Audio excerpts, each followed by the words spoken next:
pacha wa kwanza wa amani, ili amani endelee kudumu katika nchi na dunia kwa ujumla, lazima wapatikane waumini wenye kumwamini Mungu, ukweli wa kumwamini kwamba yeye ndio mmoja na ni wa pekee, hajazaa, hajazaliwa, hana mfano wa kitu chochote, na yeye ndio wa pekee anastahili kuabudiwa, na yeye ndio anayetuletea kheri zote, na yeye ndio anaipanga mipango yote, na yeye ndio anayetupa ulinzi na anatulinda na kutupatia amani katika nchi.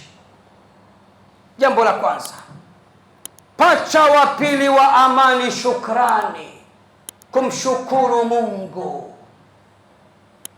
Leo vijana wangapi hawana shukrani?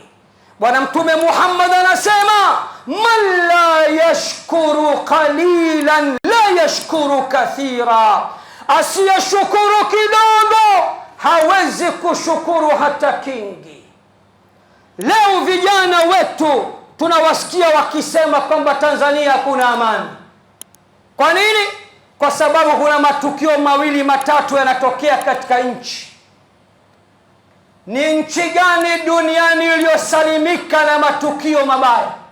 Ukipinga neema alizokupa Mola wako kwa sababu tu umeumwa, uko kitandani mwezi mzima, hajanipa chochote, hakuna neema hapo, mwezi wa 6 niko ndani tu, kakunyima tu afya njema kwa muda, unamkufuru kwa yote. Wa in ta'uddu ni'matallahi la tuhsuha, na mkihesabu neema za Mola wenu zilizokede zilizokemkem juu yenu, hamwezi mkazihesabu.